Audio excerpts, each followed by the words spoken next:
Hi everyone, welcome back to Leave On Books. I hope you guys are doing fine. So in this video, if I name one book that I can promise is very time appropriate classic and will make your classic hunger come to zero, will you believe me? You should actually. The book is The Great Gatsby by Fitzgerald. This is actually one of my most favorite classic of all time, and I have a certain craving to read this book once in a while. So this is that time of the month in this sense.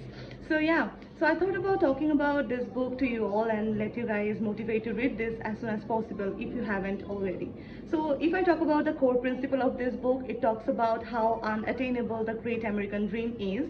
But what I believe is this book also talks about some other important aspects that are very true in this world at this time.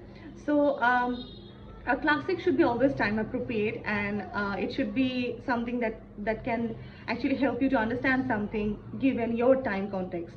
So in this book there's a core principle that talks about generational wealth versus self-made wealth, and since we all belong from some kind of family, we all have some kind of wealth.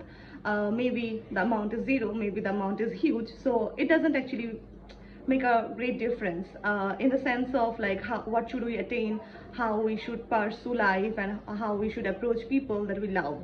So this is the basic thing of this book. So we some of us are generally blessed with generational wealth, and some of us are struggling to make something of our own.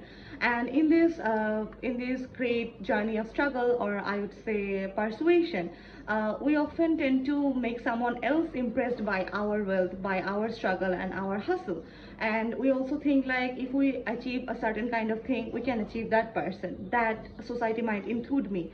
So this rat race, this is totally unattainable, and this shouldn't be your motivation to do well in your life. So this book vividly talks about that as well. And I think in this generation, in our culture, in our socioeconomic stance, and how we feel about making money, and how we feel about impressing someone, or including us in a elite society, elitism, or this kind of core topic, this book talks about it. And I don't know how can I describe my love for this book, because when I read it, I think I was too young to understand the full gist of this book, and the gesture that this book portrays to make you feel all the different human emotions. But now as a grown up, I find this book extremely beneficial, very relatable, and very time appropriate. So it's your call to read this book and let me know, or let me have a thank you from you guys, because I suggested you the most amazing classics here.